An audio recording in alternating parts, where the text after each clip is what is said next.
नमस्कार। विषम ज्वर को मियादी बुखार व इंटरमिटेंट फीवर के नाम से भी जाना जाता है। इस बुखार से जो लोग परेशान होते हैं उन लोगों को शरीर में हमेशा बुखार सा बना हुआ रहता है और हमेशा हाथ पैर से भड़क निकलता रहता है। कई लोगों का बुखार अंदर ही अंदर होता है, मगर वो थर्मामीटर में जब चेक करते हैं तो उस थर्मामीटर में बुखार नहीं आता है। कई लोगों को दिन में कई बार बुखार आता है और कई लोगों को बुखार एक दिन में एक बार आता है और कई लोगों को एक दिन छोड़ के बुखार आता है। जैसे आज बुखार आया तो कल नहीं आएगा, परसों आएगा। इसी तरह कई लोगों को क्या होता है कि 3 दिन छोड़ के बुखार आता है। जैसे आज बुखार आया, कल परसों नहीं आएगा, उसके बाद बुखार आएगा। इसी तरह कई लोगों को 7वें दिन या 11वें दिन या 12वें दिन बुखार चढ़ता है। तरह तरह का शरीर में बुखार की मात्रा देखी जाती है और कई लोगों को तो हमेशा बुखार बना ही रहता है। और कई लोगों को कभी ठंड लगने लग जाती है, कभी गर्मी लगने लग जाती है, कभी घबराहट बेचैनी होने लग जाती है। घर वाले कई बार तो ऐसे दवाई दिला दिला के थक जाते हैं और बाद में ये कहते हैं कि अरे तू तो बहाना बना रहा है यार, तेरे को बुखार, जाते हैं डॉक्टर के पास लेके, डॉक्टर के पास मिलता नहीं है मगर तेरे को बुखार है। बुखार क्या है कि बुखार सिर्फ एक लक्षण मात्र है। बुखार शरीर में आपके किसी भी तरह के अंगों में, किसी भी धातुओं में अगर किसी प्रकार का संक्रमण, सूजन उत्पन्न होता है तो उसके लक्षण मात्र में बुखार आपको उत्पन्न होगा। अब आपका फर्ज है कि उनमें से किसी भी तकलीफ को दूर करें जिससे आपको बुखार आ रहा है, जिससे आपको हमेशा के लिए छुटकारा मिल जाए। अब मैं आपको लक्षण बताता हूँ। ज़्यादातर लोगों को जब बुखार होता है तो माथा गर्म, हाथ पैर गर्म हो जाते हैं, सिर में दर्द, शरीर में दर्दें और थकावट तंग करती है, शरीर में ठंड जैसी लगने लग जाती है। कुछ लोगों को बुखार के साथ उल्टी दस्त की शिकायत भी हो जाती है जिससे शरीर में कमजोरी बढ़ती चली जाती है। कई लोगों को लक्षण के रूप में बुखार, जुकाम, खांसी और इनके साथ शरीर में दर्दें और शरीर से सेक निकलना जैसा महसूस होता है। कई लोगों को बुखार के कारण कमजोरी महसूस होती है, हाथों पैरों से भड़क निकलता है और पेट में, शरीर में तेज दर्द उत्पन्न होने लग जाता है। कई लोगों का जब ये बुखार पुराना हो जाता है तो शरीर में दिन प्रतिदिन वजन घटने लग जाता है, कमजोरी और आलसपन बना रहता है और हमेशा शरीर एकदम टूटा टूटा सा महसूस होता है।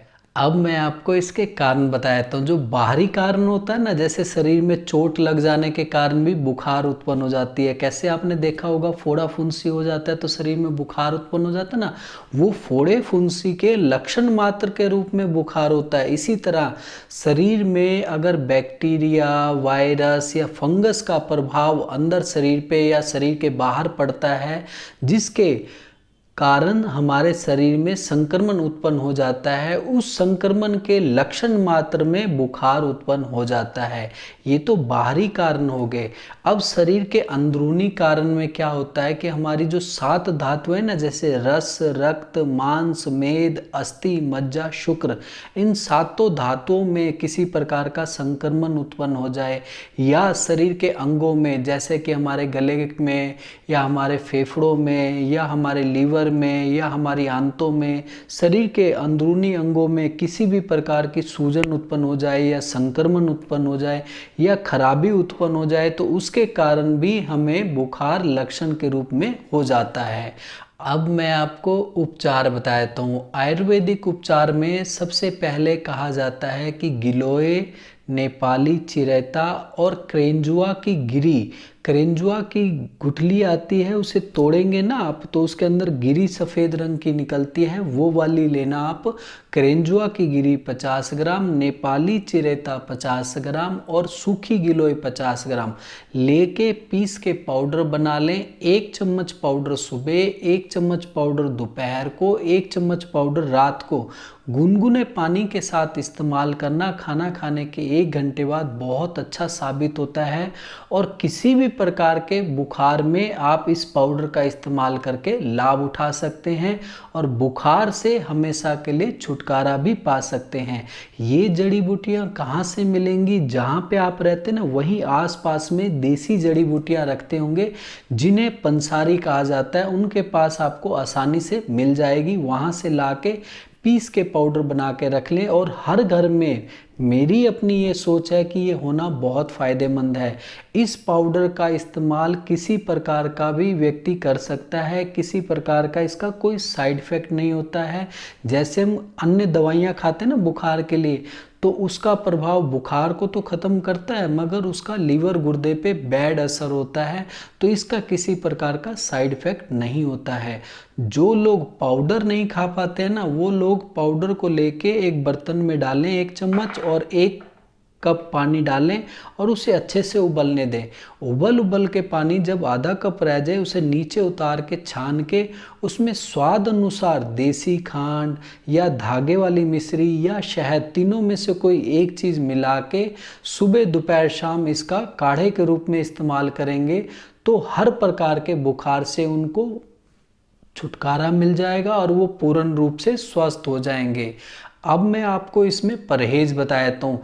देर से पचने वाली चीज़ों का इस्तेमाल बुखार में मत करें, जैसे बाज़ार का तला फला या ज़्यादा मिर्च मसाला या मैदे से बनी हुई चीज़ों का इसमें इस्तेमाल करना मना होता है। बर्फ़ का पानी पीना इसमें ख़ास तौर पे मना होता है। फ्रिज से कोई भी वस्तु निकाल के खाना या फ्रिज में रखी हुई वस्तु का इस्तेमाल करना नुकसानदायक होता है। मीट अंडे का इस्तेमाल करना खास तौर पे मना होता है और घी मक्खन मलाई का इस्तेमाल भी बुखार के समय नहीं करना चाहिए।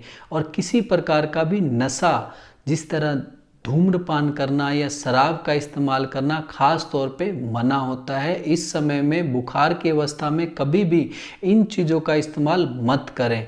अब जो आपके लिए बहुत फ़ायदेमंद होता है वो बता देता हूँ। पानी को गर्म करके नीचे उतार के छान के ठंडा किया हुआ पानी आपके लिए बार बार पीना बहुत फ़ायदेमंद है। इससे आपको पेशाब आएगा और पेशाब के रास्ते बुखार आपका या पसीने के रास्ते बुखार आपका निकल जाएगा। दलिया का इस्तेमाल करना या खिचड़ी का इस्तेमाल करना, आधे मूंग आधे चावल बना के खिचड़ी बनाएं, उसका इस्तेमाल करना बहुत फ़ायदेमंद साबित होता है। नारियल पानी का इस्तेमाल करना काफ़ी फ़ायदेमंद होता है। नींबू वाली चाय का इस्तेमाल करना काफ़ी ज़्यादा फ़ायदेमंद होता है।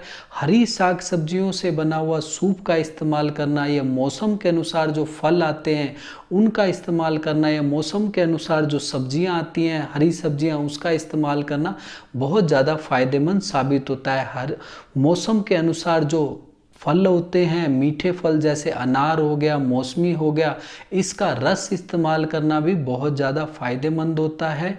और गाय का दूध इस्तेमाल करना काफ़ी ज़्यादा फ़ायदेमंद होता है। बुखार की अवस्था में कहते हैं कि कुछ ना भी पचे तो कोई दिक्कत नहीं, आप दूध का इस्तेमाल करके भी अपने शरीर से बुखार से छुटकारा पा सकते हैं। और लास्ट में मैं आपको इतना ही कहना चाहूँगा कि मेरे बताए गए इस नुस्खे से आपको पूर्ण लाभ मिले तो बहुत अच्छी बात है। अगर आपको पूर्ण लाभ नहीं मिलता तो आप नज़दीकी डॉक्टर से या हमसे संपर्क कर सकते हैं। धन्यवाद।